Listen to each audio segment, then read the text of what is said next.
नमस्कार. दुधाची साय काढताना दूध चांगले तापवून ते थंड झाल्यावर 4 ते 5 तास फ्रीजमध्ये ठेवावे, म्हणजे दुधाला साय चांगली दाटसर येते. 2. दुधाची साय 12 ते 15 दिवसापर्यंत साठवून ठेवावी. 15 दिवसापेक्षा जास्त दिवस साठवल्यानं साय कडवट होते आणि वास येतो.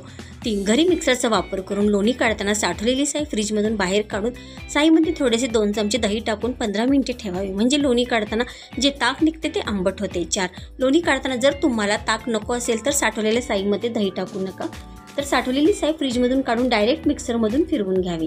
5. लोणी काढताना जर वातावरण थंड असेल तर त्यामध्ये पाणी नॉर्मल टाकावे आणि वातावरण गरम असेल तर पाणी थंड फ्रीजमधले टाकावे आणि मग मिक्सरमधून 4 ते 5 वेळा मिक्सर बंद चालू करत फिरवून घ्यावे, म्हणजे लोण्याचा गोळा लवकर होण्यास मदत होते, जास्त वेळ लागत नाही.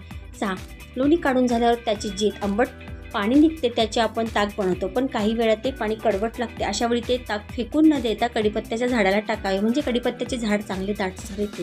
7. लोणी निघाल्यावर ते लोणी कडवताना म्हणजे तूप काढताना ते लोणी लहान ते मध्यम आचेवर ठेवावे, म्हणजे ते उतू जाणार नाही. 8. लोणी वितळल्यावर ते चमच्याने ढवळत राहावे, म्हणजे ते उतू जाणार नाही, आणि जर लोणी उतू जात असेल तर त्यामध्ये 1 चमचा पाणी टाकावे, म्हणजे ते मिश्रण उतू जाणार नाही. 9. लोणी कडवताना ते होत येताना त्यामध्ये 5 ते 6 तुळशीची पाने किंवा 4 ते 5 लवंग टाकावे, म्हणजे तुपाला सुवास छान येतो. 10. लोणी कडवताना शेवटी तूप होत येताना त्याची बेरी ब्राऊन कलर होईपर्यंत लोणी कडवावे, म्हणजे तूप चांगले रवाळ होते आणि तुपाला छान सुवास येतो. 11. लोणी कडवून झाल्यावर तयार झालेले चहाच्या गाळणीने गाळून घ्यावे, शक्यतो तुपासाठी वेगळी गाळणी करावी. 12.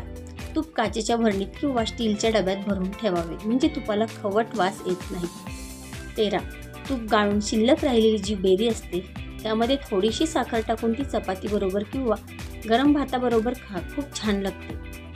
तुम्हाला टिप्स आवडल्या असतील तर व्हिडिओला लाईक नक्की करा आणि आपल्या फ्रेंड्स फॅमिलीसोबत शेअर करा.